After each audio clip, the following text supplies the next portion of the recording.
আলোচিত content creator Ashraful Alam ওরফে hero আলমকে গ্রেফতার করেছে পুলিশ। 15 নভেম্বর দুপুরে হাতিরঝিল থানা পুলিশ তাকে আটক করে। হাতিরঝিল থানার duty officer SI Fuad Ahmed বিষয়টি নিশ্চিত করেছেন। এর আগে গত 12 নভেম্বর ঢাকার চিফ মেট্রোপলিটন ম্যাজিস্ট্রেট ওয়াহিদুজ্জামানের আদালত হিরো আলমের বিরুদ্ধে গ্রেফতারি পরোয়ানা জারি করেন। একই মামলায় আরেক আসামি আহসান হাবিব সেলিমের বিরুদ্ধেও পরোয়ানা রয়েছে। মামলাটি করেছিলেন হিরো আলমের স্ত্রী রিয়ামণি। অভিযোগে বলা হয়েছে, দাম্পত্য কলহের জেরে হিরো আলম তাকে তালাক দিয়ে বাসা থেকে বের করে দেন।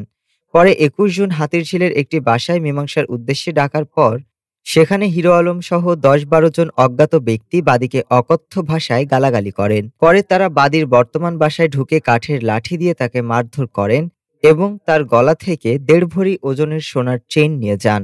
23 জুন এ ঘটনায় রিয়ামণি হাতিরঝিল থানায় হত্যাচেষ্টা, মারধর ও ভয়ভীতি প্রদর্শনের অভিযোগে মামলা করেন।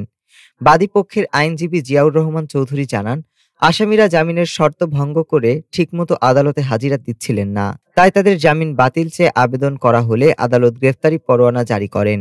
আজ মূল আসামি হিরো আলমকে গ্রেফতার করা হয়েছে। ডেস্ক রিপোর্ট, আজ বার্তা।